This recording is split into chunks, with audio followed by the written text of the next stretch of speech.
On TV, on radio, and on your smartphone. This is Talk TV.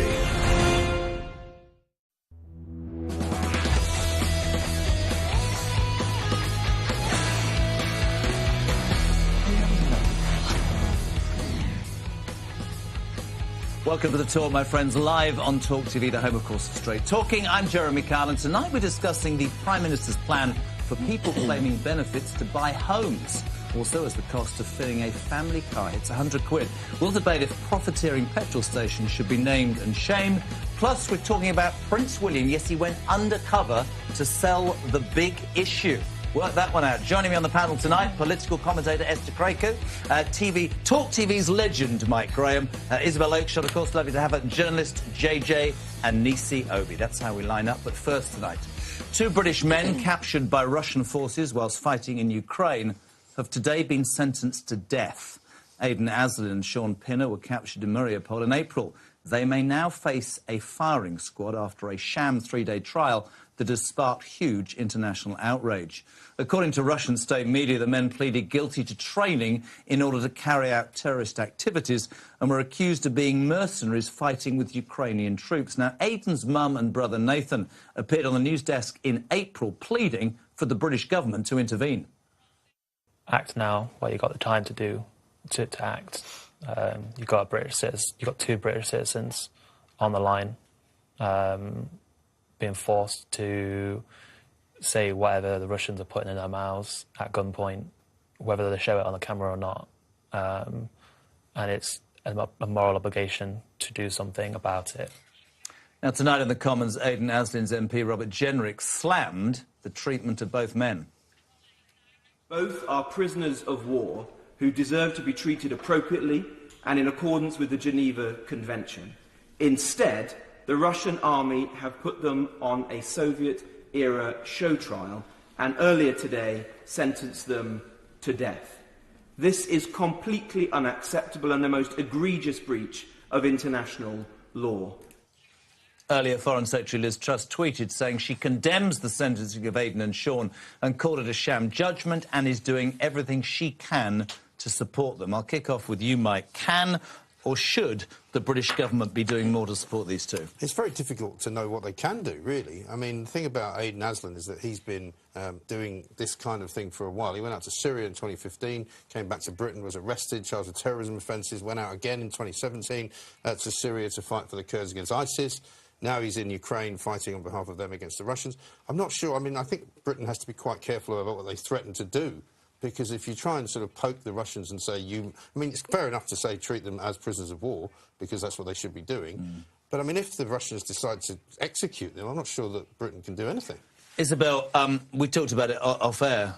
Classic strategy by the Russians, isn't it, this? Yeah, I mean, Robert Jenrick described it as a Soviet-era trial. It's not Soviet-era at all. It's entirely in keeping with the way the Russian regime operates. And, you know, of course our politicians have to make these noises of disgust and outrage, and it is disgusting and outrageous, but this is a war we're in, and there's nothing, I don't think, that the government can really do, and I don't think they will do anything. I don't think they'll threaten anything, really, and unfortunately, the more that we kind of show the footage of these unfortunate individuals, the more it's playing into the hands of the Russian regime, who absolutely want this awful, grisly charade. And, of course, the big thing, Geneva Convention, which covers how prisoners of war in countries should be treated, this eastern part of Ukraine is not recognised. It's a Russian rebellion sort of, I don't know. Proxy state. It is. Yeah. And so it is a very difficult situation. We were doing this today, earlier, and I have to say, and it might shock a lot of people,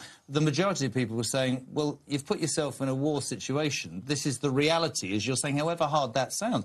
That is the reality of what, you know, it's all good to be this sort of person that's trying to save, you know, and people are trying to blame Liz Truss. Both of these have lived in Ukraine for years. Yes, since 2018, I think. And clearly the Russians are sending a message, right? They're not just doing this because they are probably actually guilty of what they're saying. They're just sending a message. Propaganda. Exactly. They're collateral damage. But as Isabel says, this is Russia all over. Putin's been getting away with things for years. Yep. The US, the UK, we've let him get away with things. He can interfere in elections, he can annex Crimea, and we kind of just do nothing about it.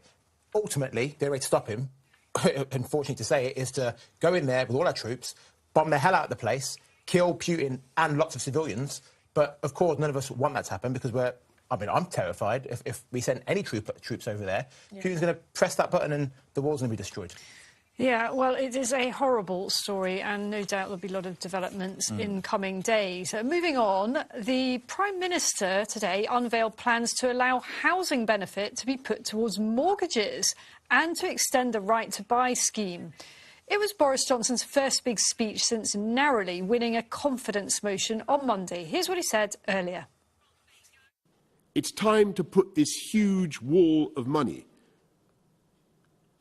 taxpayers' money, to better use. It's time to turn benefits to bricks. So we're going to look to change the rules on welfare so that the 1.5 million working people who are in receipt of housing benefits and want, I stress working people, and who want to buy their first home will be given a new choice to spend their benefit on rent as now or put it towards a first ever mortgage. Doing so removes a significant barrier that currently prevents hundreds of thousands of families from buying their own home. Labour, for their part, says the plans are unworkable and would actually make the housing crisis worse. Is a reheated version of an idea that the government had back in 2015. They piloted it, it didn't work. And if ever you needed evidence that this divided government is completely out of ideas, it's this announcement today, which is simply reheating an old idea. They piloted it, it didn't work. They really are at the end of the road. No, they really are at the end of the road. I mean, I've got a much more radical solution than Boris's complicated proposals. Drum roll, how about we just build some more houses?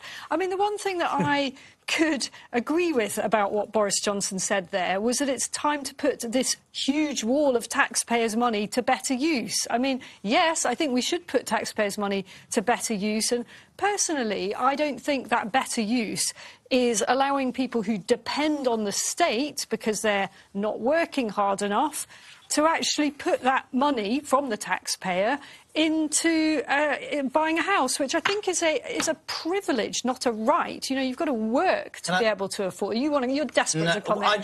I've spent all day doing this, and I have this thing about jams, and Mike knows about this, just about managing those people.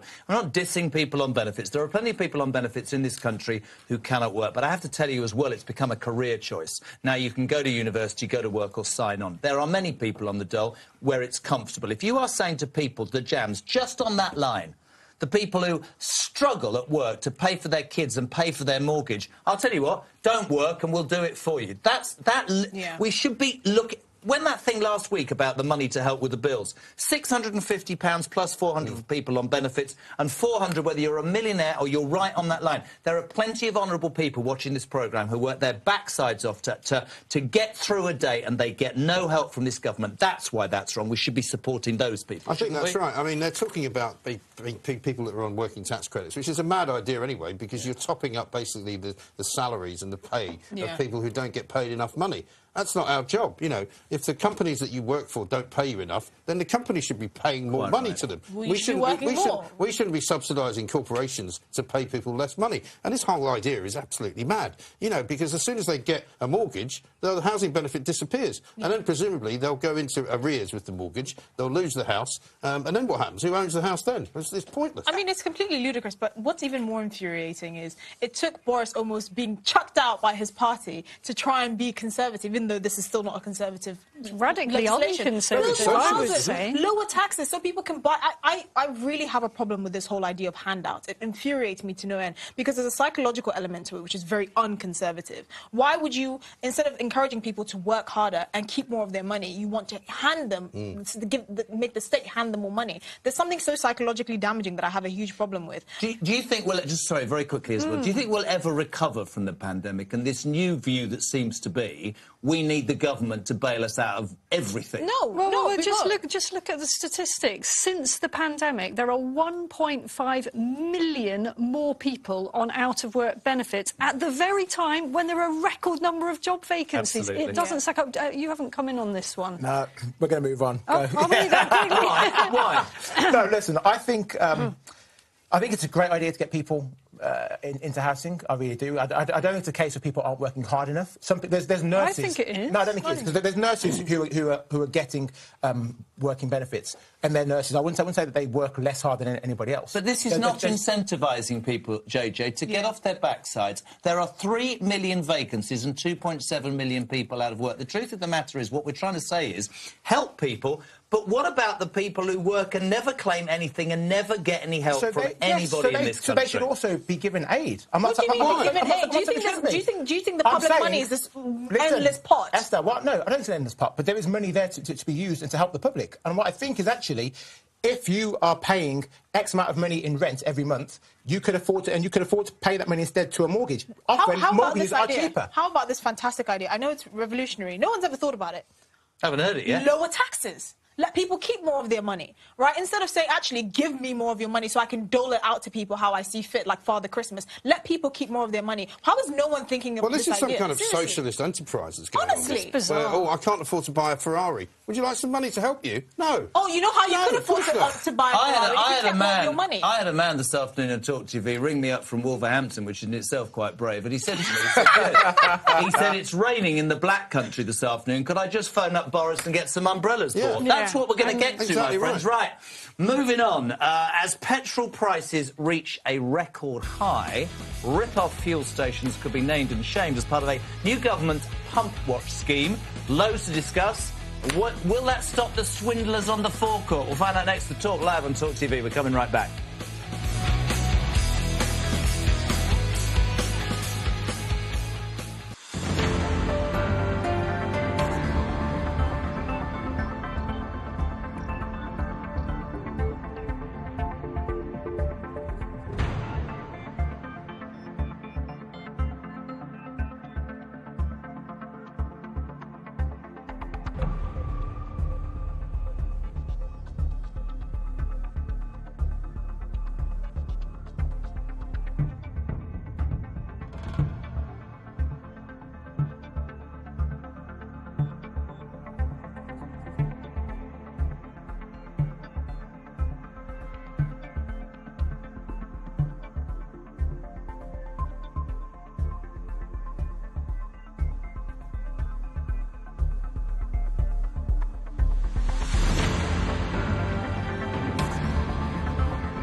Welcome back to The Talk, live here on Talk TV. With Brits now facing a £100 bill to fill up the family car, should rip-off petrol stations be named and shamed? That's one of the proposals being drafted by the government as they try to take the sting out of the cost of living crisis. Not quite sure how.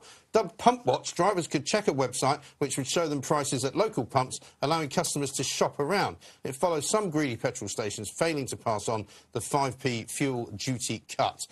Fuel pumps across the country are edging ever closer to the £2 a litre mark, with a forecourt in Sunderland already passing it.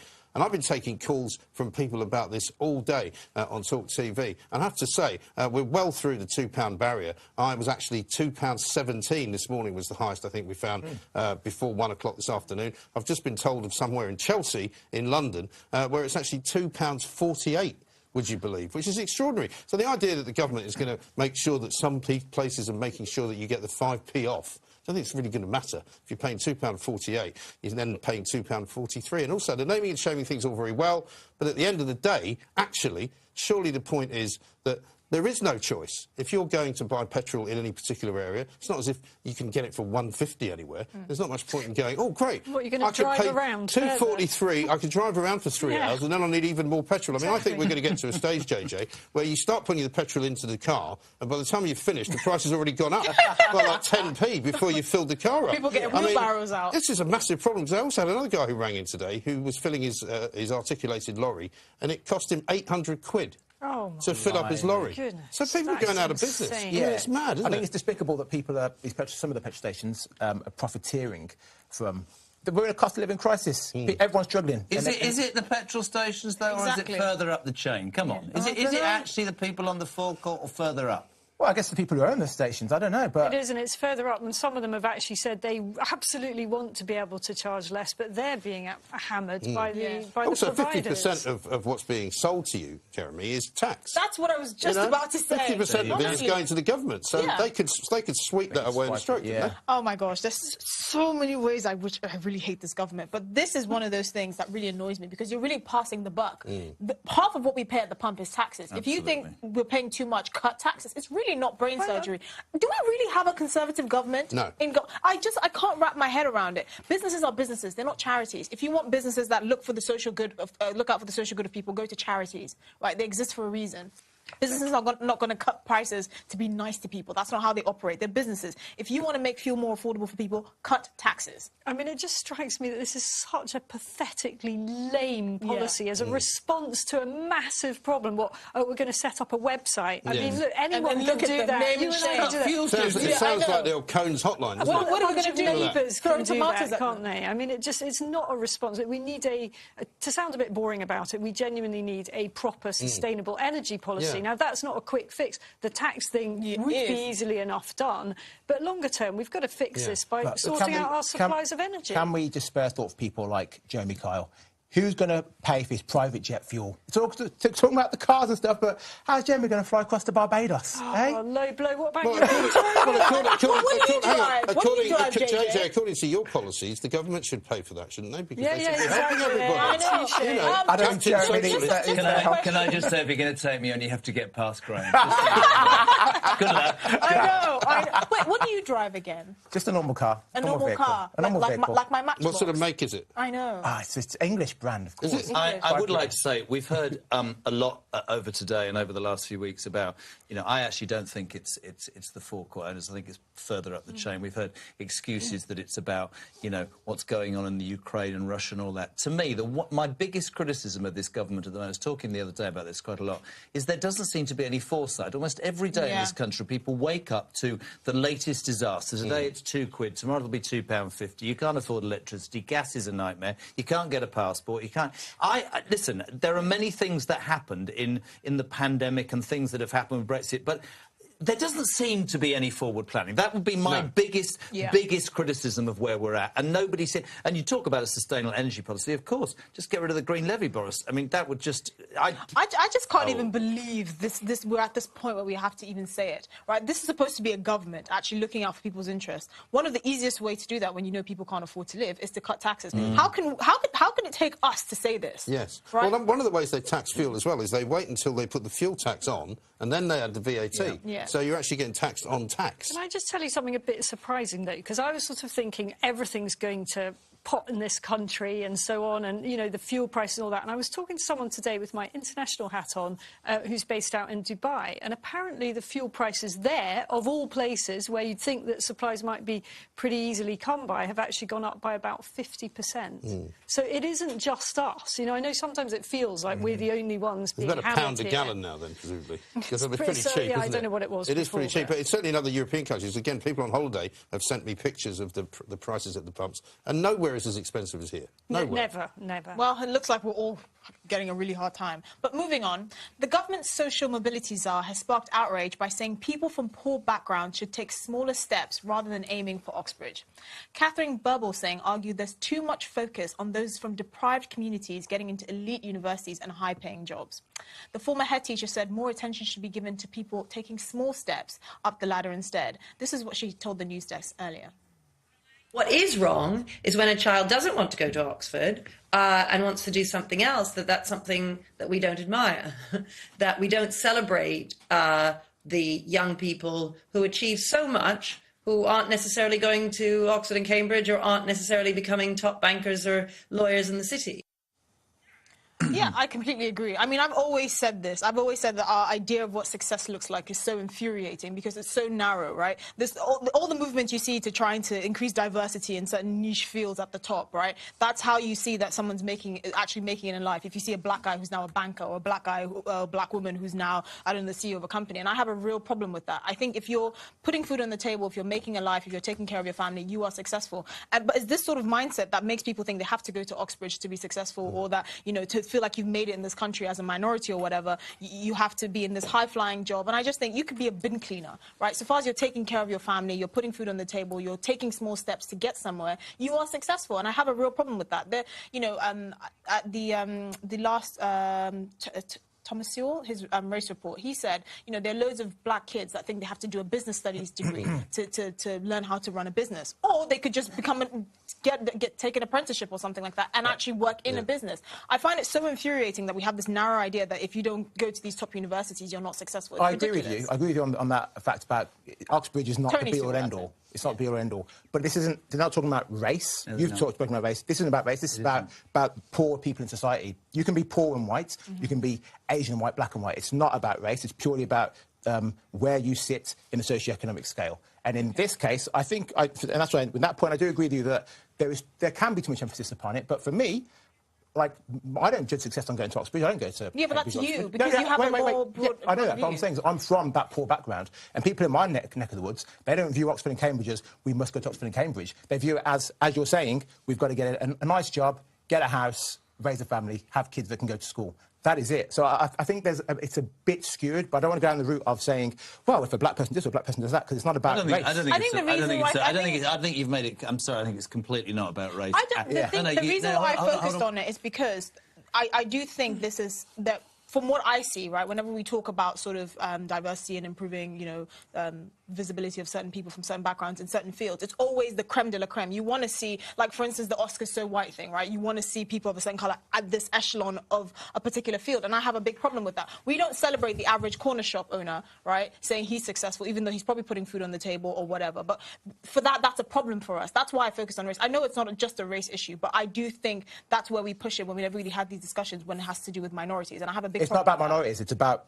people from poor... No, I get that, it's about social saying, mobility, isn't it? Because there really isn't any social mobility. There was a lot more social mobility when Margaret Thatcher was around back in the 80s. She created a social mobility network for people to go and work in the city, where previously nobody could do that. You know, it used to have to be the son of somebody who worked for the city. After the Big Bang, everybody could do it. I don't actually think that Oxford and Cambridge is elitist in any way at all. I don't think they mean as much as they do. I think the education system, if you want me to be completely honest, still in many instances, certainly in the private sector, it aims at that, but not as much as it did. I think somebody told me a story, you'll hate this, but the royal family recruited for a driver, for a chauffeur, 6 months ago, and 10 people out of the 40 that applied had first-class honours degrees. Oh, for goodness. I don't think, sorry to sound wrong, but I don't think degrees mean nowadays what they did 20 years ago. I think we've And that's because there's been too many of them from rubbish universities and people doing rubbish courses. I think we've got to stop the fetish. That's a difficult word to is say. hard to say. Fetishisation Yes. of Oxbridge. I mean, I think that what the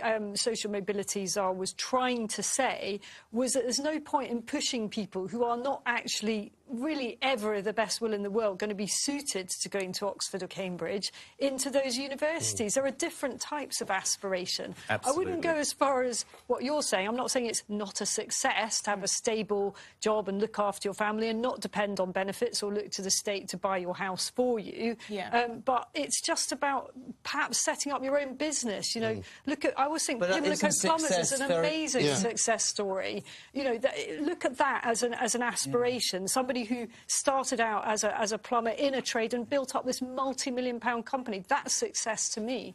Success should be is a very individual thing, and That- you're absolutely yeah, right. that's what I'm saying. It shouldn't be based on a degree at a certain or university. even as you money say. necessarily, Yeah. which I think is what you were saying. That's what the point I was touching on. The image of success that's pushed out there, I have a huge problem with, because I see everyday people going out, working hard, and providing for their families, and for me, that's success. That's a successful person. But you don't really see that because the emphasis is on different things, going to flashy universities, having these flashy titles, and I have a big problem with that. Yeah. I think the people who perpetuate that it's a great thing to go to Oxford and Cambridge are the people that go. Yeah. And Yeah, then they sure, come that's out and go, right. look how smug we are. Yeah. You know, we went to a great place and you didn't. So, Yeah. you know, yah boo to you. Anyway, coming up, Sir Cliff Richard is calling for a change in the law to grant sex offence suspects anonymity before they're charged. We'll be discussing if we need a law to protect those suspects next. This is The Talk Live on Talk TV.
This is Talk TV.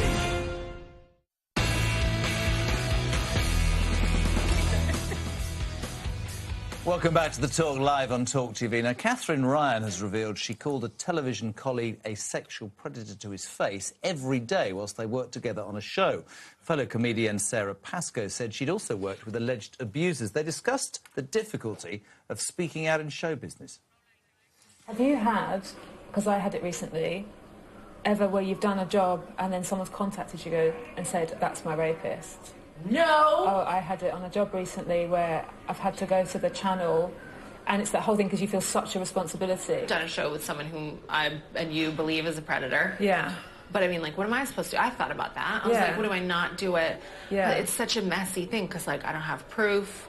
Exactly. So the ultimate predator, too, is facing in front of everyone every day. Meanwhile, Sir Cliff Richard is campaigning for sexual offence suspects to be granted anonymity before they're charged. His house was famously raided by police as part of a sexual assault allegation in 2014, but he was never arrested. Now, Paul Gambaccini was arrested over sex abuse allegations in 2013, but the case was dropped a year later. They're both pushing for a change to the law. It's a matter of saying, do you believe that some innocent people should suffer as I did for 4 years? And the answer must be no. It's an unbearable situation in which not just the accused, but their family and friends suffer. I feel really strongly about this. I've said it before, and a lot of people don't agree. With all the Operation U-Tree and everything that happened, of course, Rolf Harris, Stuart Hall, anybody like that, absolutely. But to me, it seems that if you're in the public eye, you can be set up, named, finished, without any proof, and you're done. And if somebody has done that, I don't know, for whatever reason, they disappear and stay in the background. I am not, before people jump up and down, saying that the Stuart Halls and the Rolf Harrises were absolutely fantastic. But these people were found innocent and were never charged and were absolutely shredded. And when that happens to you, that can finish it. I just don't. I genuinely don't think it's always. It seems to me, if you're well known or famous, you're in the public eye, we'll name you. I don't get how that's right. I've become a de facto men's rights activist just for saying this, right? Even though I think it's common sense, right? Innocent until proven guilty, your life shouldn't be destroyed because you've faced allegations that you haven't been proven guilty of. But really, I don't understand the vitriol that comes with just saying, wait until the individual is proven guilty, right? Because if you're, I'm saying this now, if you're a man in the public eye, you're a target. And I know we don't like to say this because that doesn't make up the even, you know, the slight majority of cases that come, you know, sexual assault allegations. They don't make up probably like 5%, right? But it is a reality we have to face. There are so many men in the public eye that have faced allegations, and that's the end of it, right? No sponsors will touch them, no one will go near them for allegations, and that's not fair. And I just think, you know, there are a lot of women that have used these tactics to try and bully money out of these men. And we don't talk about it because we just think, oh, you know, why would they pay them if it's not true? But it's a lot bigger than that. And it's so infuriating that there's even any pushback to this. If what you're saying is true, yes, the legal system, the justice system does have a long way to go to actually, because, you know, obviously the conviction rate for sexual assault is shockingly low. Two things can be right at the same time, but to destroy someone's life over allegations is just... Well, the justice system ought to work a lot quicker. I mean, nobody should have that hanging over them for years and years and years. That's absolutely ridiculous. In those cases, you get suspended from your job, your whole life absolutely disintegrates, people won't talk to you, people won't associate with you. So that absolutely has to be wrong. And I was just thinking, imagine working with that actress, you know, who was boasting about telling somebody on set every day that they worked with them, that they were an abuser or whatever it was. Well, we haven't heard the other side of the story. Exactly. Also, I think they're changing the law. They want to change the law until the moment somebody gets charged, which I think is fair enough. They're not asking for anonymity all the way up to the actual court case. They're just saying, charged. you know, these guys, none of them were charged. They weren't, I mean, it didn't even get to a court and they were found innocent. There was no case to answer. And I think the trouble is we are now a society where, you know, everyone goes, well, there's no smoke without fire. You must be up to something. Is there a libel comeback? You know, if you've not been charged, and that, I mean, I suspect there probably is, actually, but it's very, very hard to bring a libel But then, case. of course, you've then got to go through the whole rigmarole of libel cases. We've just seen Johnny Depp and Amber Heard going through that. And that's not really something I don't think anybody wants to do. The problem with going for the libel case then is that that would put off other victims of sexual assault from coming forward, because ultimately, how do you prove it? If you come forward and you say, this person's done this to me,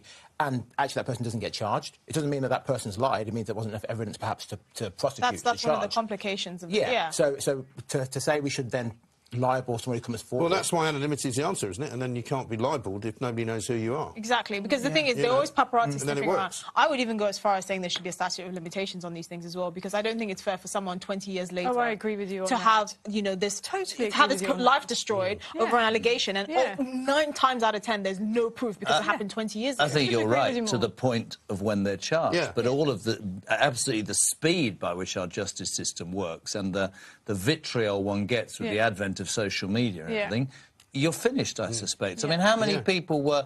I mean, they named so many people, didn't they, during Operation Yewtree? And I suspect a lot of them will never recover. Cliff Richard looks like he will never recover from that. I mean, Esther, you're absolutely right about the statute of limitation. I mean, there have been cases recently in Parliament where allegations have been made that date back absolutely years ago. I was drunk at a party in 1999. I mean, and how are you going to meet thresholds there for evidence? You know, at the best of times, a lot of these sexual cases are he says, she says.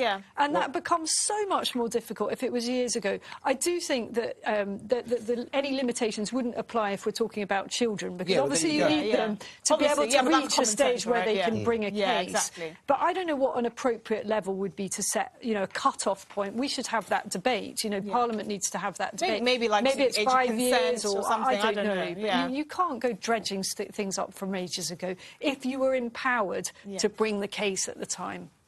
OK, well, moving on now. A social media boss has stepped down after telling shocked staff he didn't believe in maternity leave. Joshua Ma from TikTok said it didn't fit with his capitalist values. The social media company says it's investigating to determine whether there has been a breach of company policies, adding it had a clear maternity leave policy with 30 weeks paid leave. Pretty good. But even after maternity leave has finished and parents are back at work, should they get extra privileges over other staff?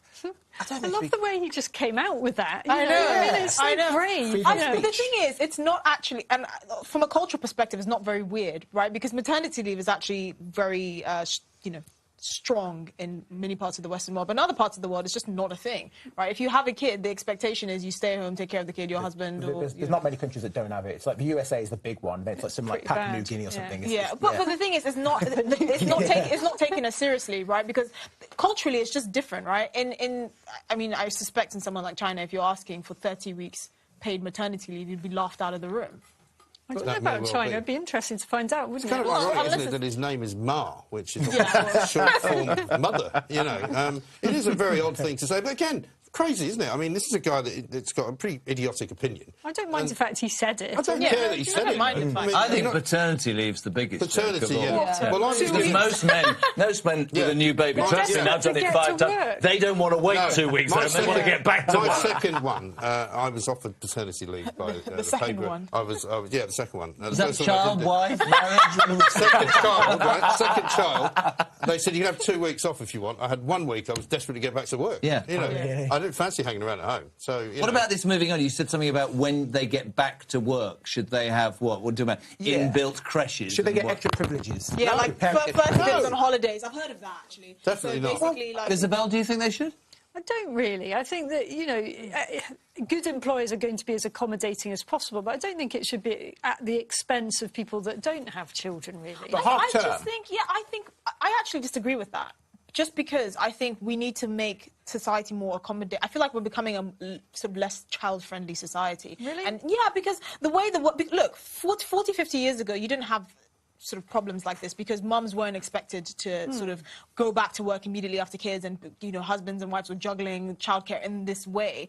And I think that has had an impact on people's willingness to have kids, have more kids. Obviously, you know, birth rates are declining.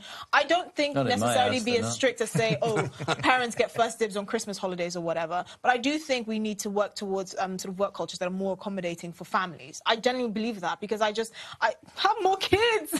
We need more babies. When you say more accommodating to families, what, you can have the day off to go to Centre Parks or something? It's ridiculous. Well, no, but I mean, it's ridiculous. I mean, the point is, if you choose to have children, there are certain jobs that you're going to find difficult to do.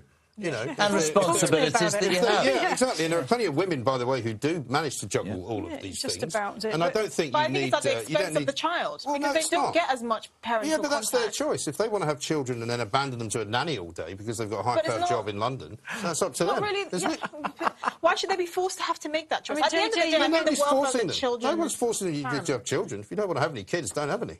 JJ, you mentioned half-term. You know, I think you were going to say, should parents get priority over half-term? Or perhaps you were about to argue the opposite. I mean, the reality is that nobody in their right mind who doesn't have children would take holiday at half-term. Because the prices shoot up. So, you know, in reality, this sort of works itself out on a pragmatic basis in individual workplaces. And if you don't like the workplace, go and work somewhere else. Yeah, I think employers can be more flexible towards people who have kids. I think that would be fair enough. I don't think so. No, not at all. Well, you might, it's like people who say, oh, if you smoke, you should be somehow penalised because you go out for more breaks and you're out of the office more. You should be. No, you should be. You should be penalised. What do you mean? Be tolerant. Well, you said you've just been preaching tolerance and now you're about as intolerant a woman as I've ever met. Right, OK, well, Mike, you can have your cigarette break in a moment, because coming up are sending emojis in work emails unprofessional. We'll be looking at one expert's do's and don'ts when it comes to appropriate email etiquette. That's next. This is The Talk Live on Talk TV.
Welcome back to The Talk Live on Talk Television. Now to the most important story of the night. Not.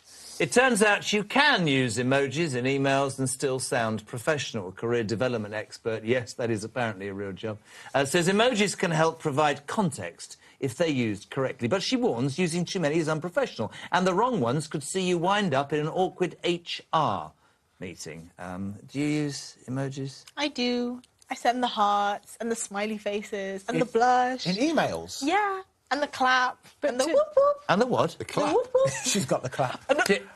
She said she uses the clap. Mike, do you use emojis? No, not in work emails, certainly not. I think that's wrong. Isabel? Why? Definitely not. No, I mean, what, to employers? Yeah. I would take a Hey, pretty boss. dim view of that if I were an employer. Yeah, This is, I agree. no, it's Totally. really disrespectful. Yeah, no Okay, emojis in work. so, right, so we're going to do a little quiz, OK, because I don't even know. Right, it's called Is This Emoji Appropriate? It's been well thought through. This is brilliant. Thumbs up emoji. You can see it on the screens now. Is this appropriate in a work email? No. Oh, no. Yeah, it is. No. No. If you don't And so wanna you say no. Well, I'm going to say no to all of them. So Right, stop being cynical. Just say no, woman. You say yes. Boring. The expert says yes, it can be appropriate, but you need to provide additional context. Does it mean you've read the message or agreed with it? If you send a thumbs-up emoji, you should also add a phrase like, now completed, to be clear. What a part Now of... Completed. I don't even understand what that means. Great work. Smiley face emoji. Is this appropriate in a work email? This is now on the screen. Have a look.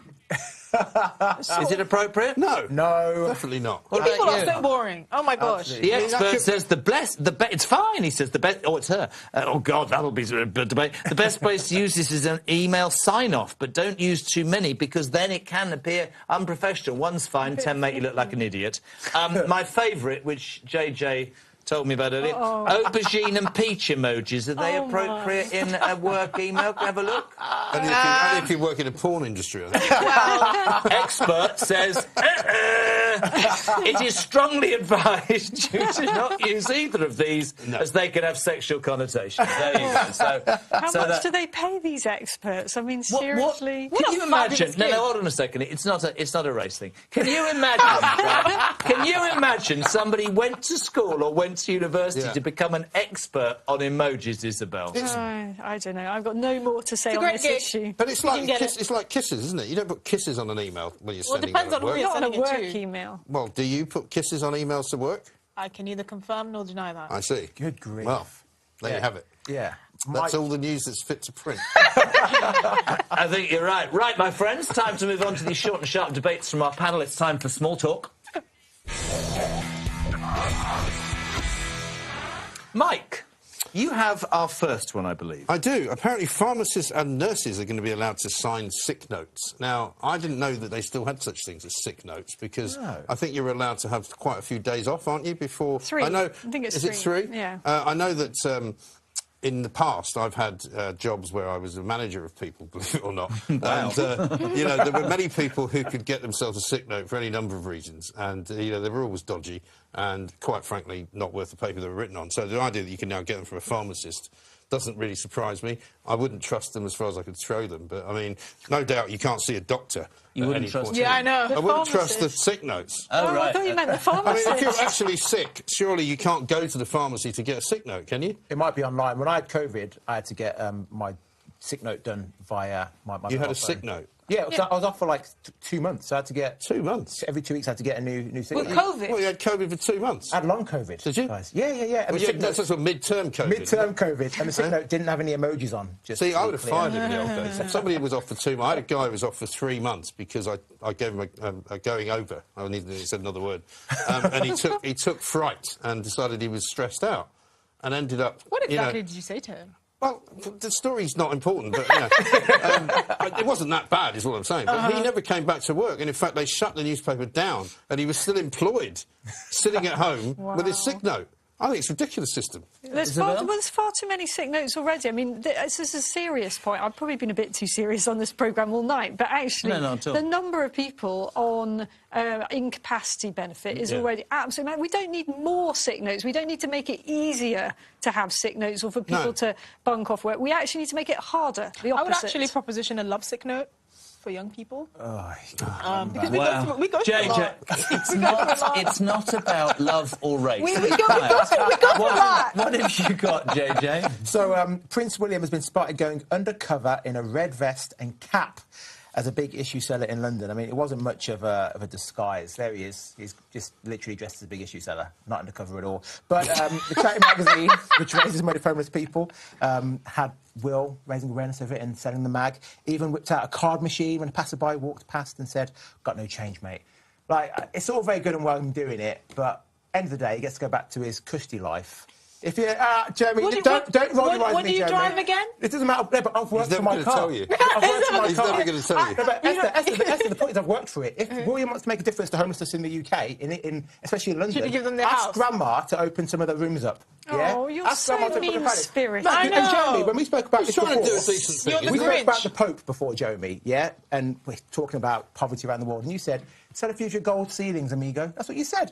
William can do the same thing. Open up all of their many, many properties. On, some people hang on. in there. Don't be Would you have ridiculous. given him a hard time, given his mother a hard time? She went and raised awareness of all sorts of things just by being there. He's obviously trying to do the same I thing. thought it was amazing, actually. And so, you know, the whole thing that she did... I feel it's a bit like Prince Charles. You're damned if you do and you're damned if you don't. You wait for years 100%. to fulfil what you were born to do, and if you say nothing, you're a freeloader, and if you get involved, then they take the mickey out of you and say you're not real. I think fair play to him, sorry. Yeah, no, I thought it was absolutely fantastic, actually, especially coming off the Jubilee with all the high stuff, the costumes on the balcony at Buckingham Palace. And there he was. I don't know how much of that publicity was put out by the palace. I think a lot of it was just punters that put out the, you know, the tweets and so on. And I thought it was charming, actually. Yeah. I think you're being very mean-spirited. Yeah. No, I liked him there. I once did a television show where I had to beg on the streets of Manchester for a whole night, 12 hours in disguise, £4.37. That's all I got.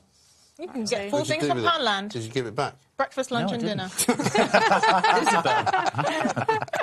Are we moving on? We are. We are moving on. So, celebrity chef Angela Hartnett has opened a debate about whether people who run business, and in fact, even whether people who work in restaurants, for example, should be allowed to turn away their customers because they don't like them. And she was talking about Boris Johnson in this case, whether if Boris Johnson came into her posh restaurant, she thought half the staff would walk out and they should be able to say, actually, sorry, mate, you can't. Just a dine BBC here. programme, is it? Oh, I don't know where it comes from, but it did remind me of a funny thing that happened to my partner Richard and I when we were in a ski resort at Easter, and my partner was very involved, quite prominently, in delivering Brexit.